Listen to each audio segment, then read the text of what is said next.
Unfortunately, yes, there have been a few player pullouts, and nobody stands in the way of someone who personally might feel that he'd rather be at another place. Liam Livingston, Andrew Tye, Kane Richardson, Adam Zampa, and the other one, Joy, of course, being Ravichandran Ashwin, who doesn't have to fly internationally, but he wanted to be closer to family. So as far as all of them are concerned, nobody stands in their way. It's not diluting from any other message at all. No, absolutely. I think anyone who does not feel secure and happy at this point in time has to be given the opportunity to go home.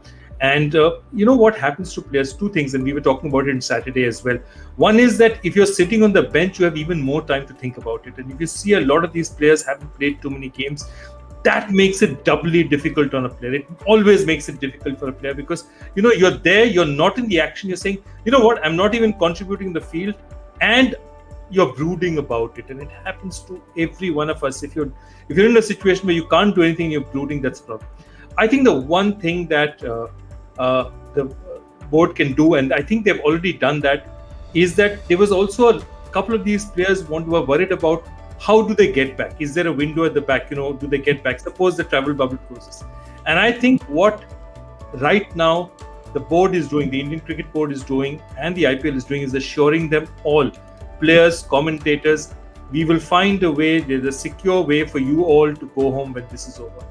That, I think, was an equally important message, which now I think the players have got, saying that, you know what, when this is all over, we will not be left, we will be looked after, we will be taken back home, and that's equally important to players. Yeah, I think that's the right message. Pommie, from the point of view of broadcast, I mean, Joy has given sort of the dugout view and the player management view, but from the point of view of broadcasters, you've been giving the message out. I think that's important. You're the voice of the tournament. Yeah, look, I think what's important is to just be cognizant of what's going on. It would be kind of foolhardy for us, for everyone, for the organization in itself to sort of feel that we could just carry on going as if, nothing's happening around us. We carry on going, yes, but we carry on going with the acknowledgement that there's a whole lot that's going on around us, that people are in strife, and we're aware they're in strife, and we feel for them. And you know what? Within our circles, there have been people who have been affected as well. So it's not as if, you exist in the bubble, so to speak, and with nothing going on and you cannot be affected. No, it's a case of everyone is together, everybody understands what's happening, but we must go on and will go on, and hopefully can lighten the spirits of those who are, particularly struck, particularly suffering at the time, and maybe we can pull them through in some way.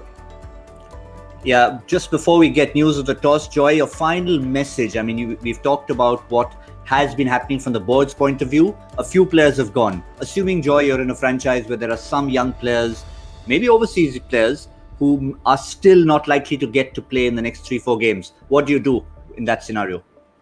No, I still send them the message saying you are safe as you can be. You're secure. We'll make sure that you'll get back when this is all over. We'd love you to stay out here. But if you don't, if anyone feels that they personally have an issue, we completely understand it. I think that's the way it's got to be humane. It's got to be clear, and it's got to be an unambiguous message, saying that, okay, this is it and this is what it is. And I think in situations like this, big companies, big organizations do things called town halls, get everyone together and say, town halls are important. This is a time for everyone to know, even if it's a small step, saying, this has happened, because town halls help dispel rumors.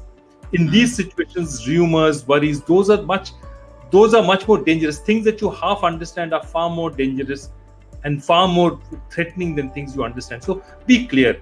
This is what's happening. I do a daily bulletin saying, okay, this is what it is. This is the status. This is what's happening, guys. We have this under control. And people say, you know what? I'm hearing it from the very top. It's clear. And that's how I'd like it to be.